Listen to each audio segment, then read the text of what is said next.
A gente volta com Tony Volpon para falar sobre a instabilidade, como o mundo está se adaptando a este momento da era Trump. Tony, obrigado por estar com a gente. Boa tarde, meu caro. Boa tarde, boa tarde. Então vamos lá, a gente está num momento de incerteza global, mas ao mesmo tempo, Tony, é inquestionável. A inflação nos Estados Unidos, por exemplo, que todo mundo dizia que seria um baita bicho-papão, veio, mas ela veio ali, olha, bem tranquilinha. O que dizer deste mundo na era Trump, Tony? Bom, então, nessa questão da inflação, eu acho que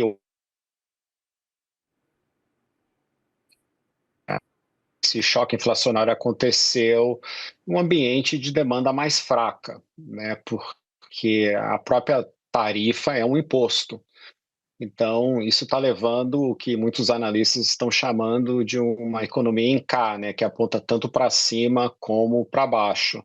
Então, enquanto famílias de alta renda que têm investimentos na bolsa estão indo muito bem, né, porque a bolsa está indo muito bem, e você tem um efeito riqueza, neste caso, famílias de classe média e de renda menor não estão indo muito bem, porque o mercado de trabalho de fato enfraqueceu bastante, né, os salários não estão sendo puxados para cima como foram naquele período pós-pandemia, né? E os custos ainda permanecem bastante elevados e foram de fato elevados, né, pela política tarifária do Trump, razão pelo qual, né, sua popularidade tem caído bastante nesses últimos meses, né? E uma das razões também, por exemplo, que ele tem recuado na imposição de algumas tarifas, como ocorreu no caso brasileiro.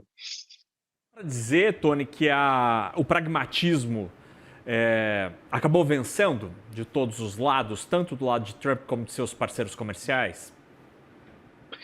Sim, mas a gente ainda tem um nível de tarifação, né, tem várias maneiras de estimar isso. A gente ainda tem um nível de tarifação ao redor de 12% na média nos Estados Unidos, quando antes do Trump era quase perto de zero.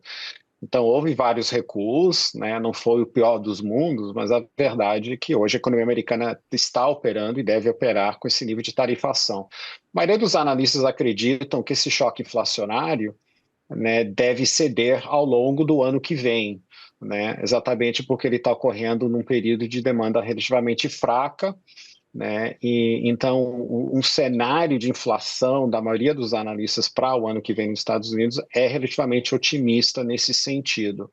O cenário de crescimento também, tá? Várias casas, vários bancos de investimento têm apontado que a gente deve viver num mundo, e tanto nos Estados Unidos como na Europa, com expansão fiscal, né? No caso da Europa, né, vários gastos relacionados ao setor de defesa, e no caso dos Estados Unidos, né, esse orçamento que foi aprovado pelo Trump no ano passado deve dar um impulso fiscal em 2026, né? E continua os fortes investimentos relacionados a temática da inteligência artificial.